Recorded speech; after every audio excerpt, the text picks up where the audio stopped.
palavra. Deixa eu só acessar aqui. Nós iniciamos a semana passada a nova série de mensagens, que é Reformando.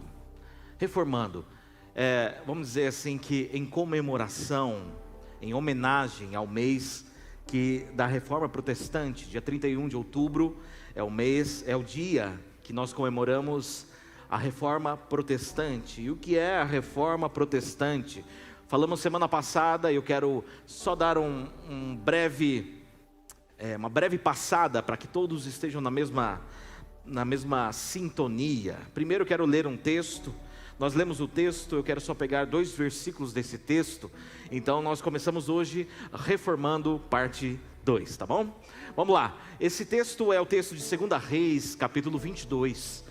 O versículo 8 e o versículo 11 nós vamos ler, tá? O versículo 8 diz assim: Então o sumo sacerdote Ilquias disse ao escrivão Safã: Achei o livro da lei na casa do Senhor. Ilquias entregou o livro a Safã e este o leu. Quando ouviu as palavras do livro da lei, o rei rasgou as suas roupas. 2 Reis 22, 8 e 11. E eu tomei esse texto como um texto base, porque é justamente isso que precisa acontecer em cada coração. Nós precisamos achar o livro da lei. Nós precisamos recolocar, reposicionar as leis do Senhor. E não estou falando sobre regras, mas os preceitos e a vontade de Deus em primeiro lugar na nossa vida. Aqui o contexto de tudo isso era que o povo de Deus estava distante do Senhor. Mas de repente, numa reforma, numa reorganização, eles encontram o livro da lei. O livro precioso do Senhor. E quantos de nós temos perdido o livro da lei? Nós temos Bíblia de tudo quanto é jeito, né? A Bíblia de capa dura, Bíblia de capa mole, Bíblia, nova tradução da linguagem de ontem, a tradução da linguagem de amanhã, eu já ouvi o nome, uma tradução chamada Bíblia Freestyle, né? Tem Bíblia Teen, Bíblia Kids, Bíblia HQ, Bíblia Minecraft. Temos Bíblia da mulher que ora, Bíblia da mulher que não ora. Nós temos Bíblia para tudo quanto é jeito, né, amados? Bíblia com capa de calça jeans, Bíblia de tudo quanto é jeito, mas nós perdemos o livro. Muitas vezes essa Bíblia fica apenas na estante de casa, ou perdida aí nos entulhos da nossa vida. A Bíblia deixa de ser a fonte não apenas de informação, mas de formação e transformação da nossa vida. E aqui o texto fala: achei o livro. Achei o livro. E o meu desejo é que cada um de nós, cada família aqui, possa falar assim: nós achamos o livro. Nós encontramos o lugar deste livro. E o rei, ele quando ouve a lei do Senhor, ele rasga as suas vestes. Em sinal de rendição, em sinal de total reverência, de total quebrantamento ao que Deus quer de nós.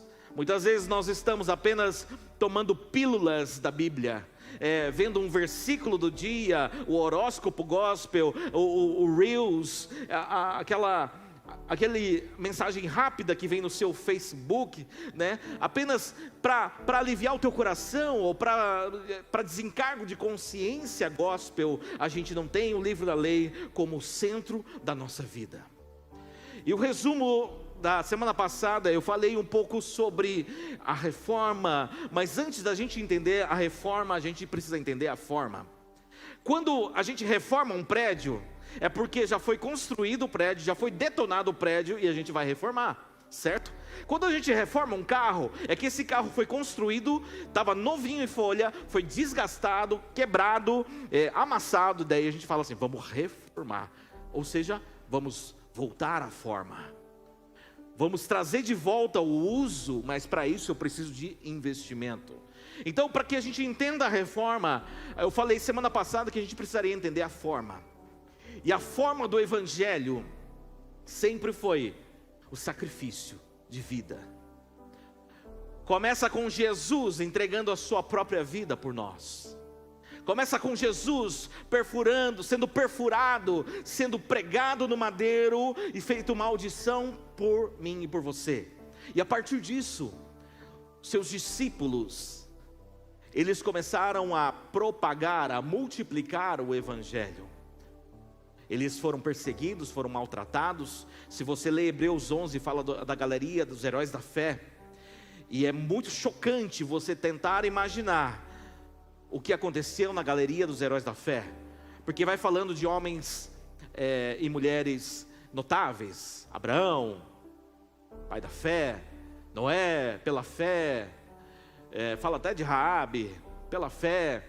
Mas no final eles falam assim, o texto diz: muitos outros andaram errantes pelo deserto, escondidos entre as rochas, as fendas das rochas, foram cerrados ao meio, queimados, homens dos quais o mundo não era digno.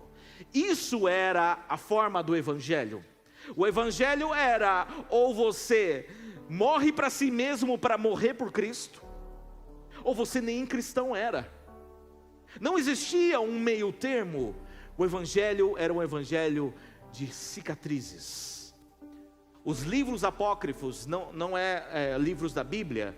Os livros apócrifos, que são históricos, eles contam as histórias de como os apóstolos morreram. Pedro, ao ser condenado à morte por causa de Jesus, ele foi condenado a ser crucificado. E ele falou assim: eu não sou digno de morrer como meu Senhor.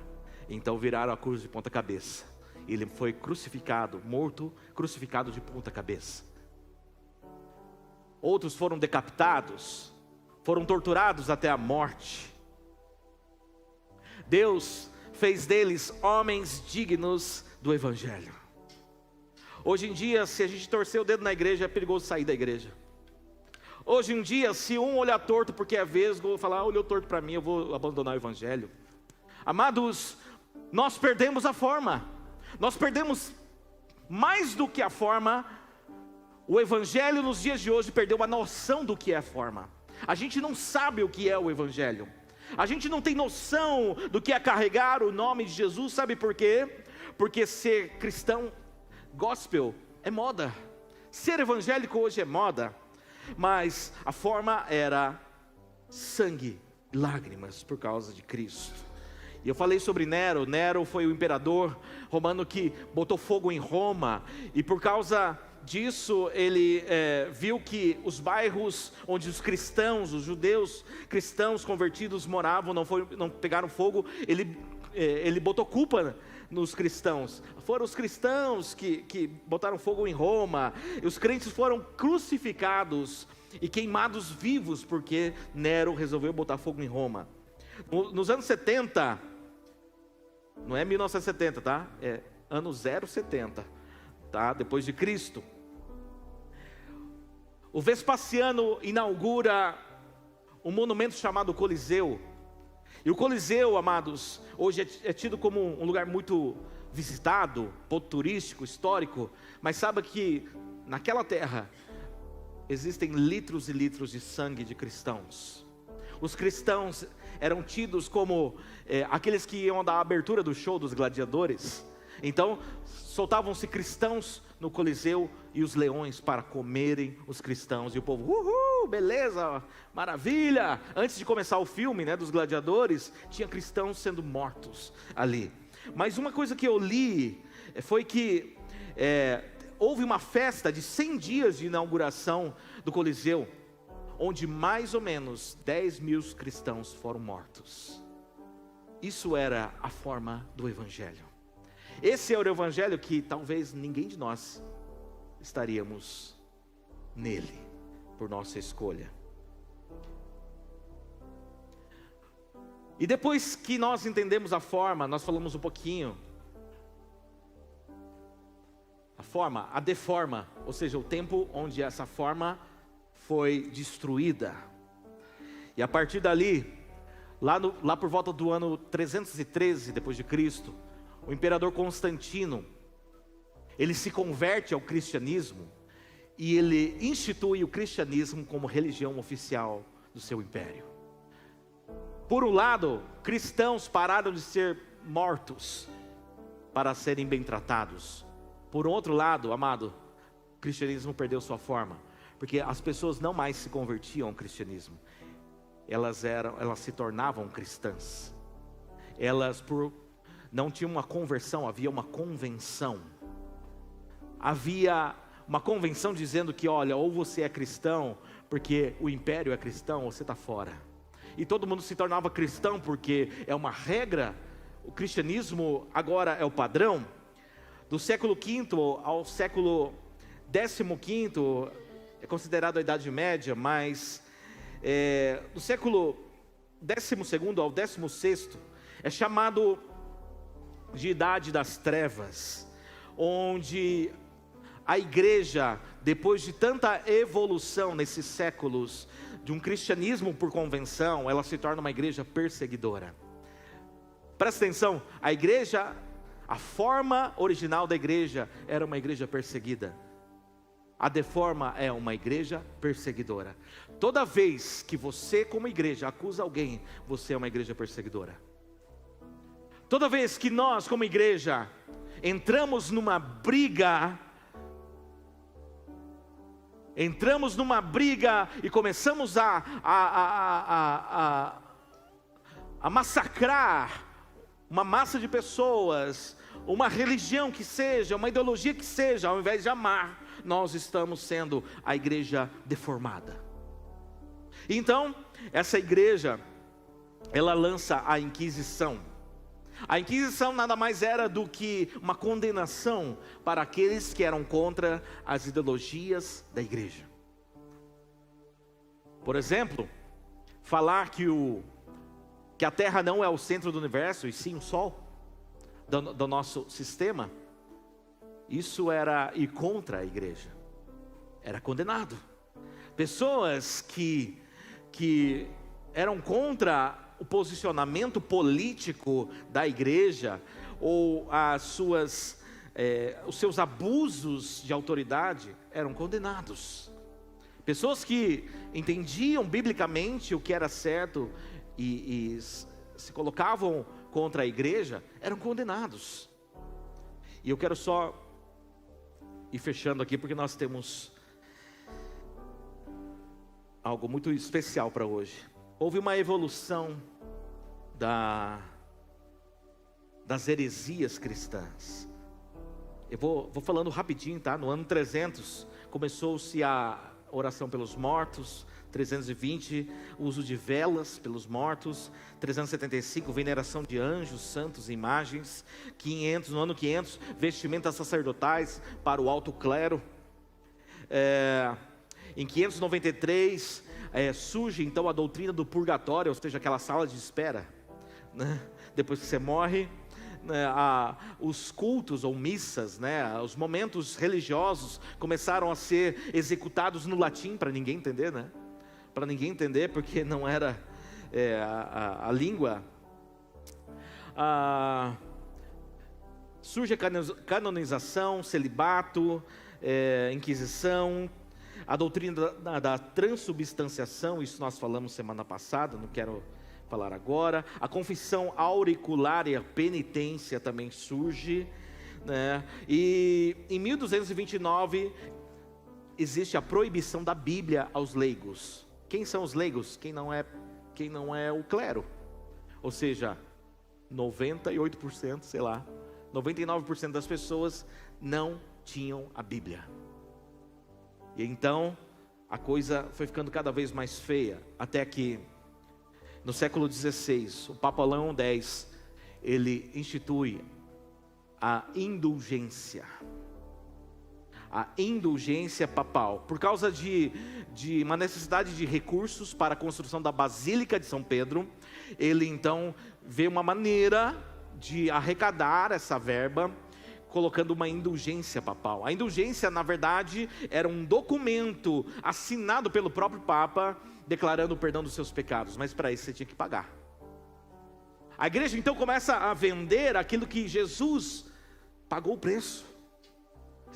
A igreja que era uma igreja de sacrifício, agora é uma igreja que sacrifica pessoas. Até que, por volta de 1500, começa a acontecer um movimento por debaixo de todos os panos, de toda essa podridão chamada igreja cristã. Deus começa a levantar pessoas dentro da própria igreja, que vão lendo a Bíblia e vão sendo conduzidos pelo Espírito Santo para uma reforma, para trazer de volta a forma daquilo que foi deformado. Então, a gente pensa muito em Martinho Lutero. Martinho Lutero, ele foi a faísca, a fagulha para um boom. Mas haviam outras pessoas, e pessoas em volta de tudo isso, já causando uma revolução interna. Martinho Lutero estourou a espinha, mas havia um movimento interno da reforma. Eu falei de Jerônimo Savonarola, falei sobre John Wycliffe, falei sobre John Hus, pessoas que estavam nessa pré-reforma. E de repente Lutero, dia 31 de outubro de 1517, ele vai até a porta da igreja de Wittenberg e prega as suas 95 teses. O que era isso, amado? Era uma manifestação? Sim, mas era uma maneira dele comunicar aos universitários da época. Lembra que eu falei que a porta das igrejas eram utilizadas como o Facebook, o Instagram da época. As pessoas queriam se informar, elas iam para as portas das igrejas para copiar, né, Ctrl+C, Ctrl+V, e publicar e espalhar a notícia. Então, Martinho Lutero, ele não queria causar um racha na igreja. Ele queria publicar aquilo que Deus tinha colocado no coração para uma reforma da própria igreja, mas foi inevitável. Tudo isso gerou um racha, né, daqueles que concordavam e discordavam. Bom, Deus levanta também Calvino, Zwinglio, Erasmo de Roterdã e outros mais, pessoas que colaboraram para a reformulação ou a trazida de volta do livro da vida. Talvez Martinho Lutero, Zwinglio, Calvino, essas pessoas, eles tenham pego a Bíblia e falado: achei o livro, esse livro que foi proibido, esse livro que foi perdido, esse livro que foi colocado, tirado do lugar principal e colocado no porão da minha vida. É isso que nós precisamos viver, amados. Talvez você diz assim: não, mas não tem nada de mais acontecendo nessa igreja. Essa igreja está bem, as igrejas evangélicas aqui estão bem. Amados, nós precisamos de uma reforma. E por isso que o tema é reformando. E eu quero citar uma frase que eu gosto muito. Eu não sei de quem elaborou essa frase, mas essa frase diz assim: o evangelho que começou com cicatrizes e sangue, em Roma se torna uma instituição religiosa. Na Grécia vira uma filosofia. Vai para a Europa e transforma em uma cultura humanista. Vai para os Estados Unidos e se transforma em business. E por fim, chega ao Brasil como entretenimento. A igreja de cicatrizes hoje, ela precisa atrair pessoas com coisas divertidas. O pastor tem que ser palhaço. Se você me acha assim, desculpa, mas não é a intenção. O líder de jovens tem que ser malabarista, tem que ser mágico, para atrair jovens. Tem que ficar inventando campanha disso, campanha daquilo, campanha do milagre daquilo, para que as pessoas, elas ao menos venham para a igreja. Porque se tornou um entretenimento. A pessoa muda de igreja porque aquela igreja é chata e essa é mais legal. O louvor dela é mais legal, aquilo lá é mais legal. Aqui é melhor para isso, aqui é melhor para aquilo. Aqui tem mais brinquedo para as crianças. Porque o evangelho de cicatrizes hoje é um entretenimento. O evangelho hoje em dia é tido como algo, um plus na tua vida, que gera uma motivação, um desencargo de consciência e uma diversão, amados. Não, nós precisamos voltar à forma. Nós precisamos voltar à forma, queridos. Eu não conheço igrejas aqui. Eu conheço igrejas em diversos lugares no Brasil. A gente já foi visitar igrejas abençoadas. Conheço pastores, líderes de várias igrejas. Aqui eu não conheço tanto assim, mas uma coisa eu sei, eu posso garantir, eu não estou julgando nenhuma igreja, nenhum líder, mas cada dia mais o livro está sendo perdido. A cada dia mais a Bíblia está sendo deixada de lado, ou está sendo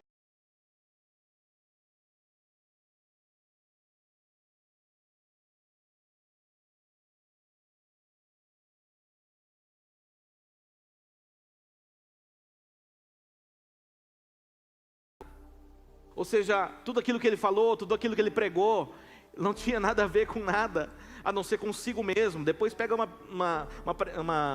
um textozinho ali no finalzinho, só para falar que foi pregação. Eu já ouvi pessoas me procurarem dizendo assim: eu estou à procura de uma igreja que pregue a Cristo. Eu estou à procura de uma igreja que pregue a cruz de Cristo. Um evangelho coach, um evangelho customizado, um evangelho legal, engraçado, prazeroso.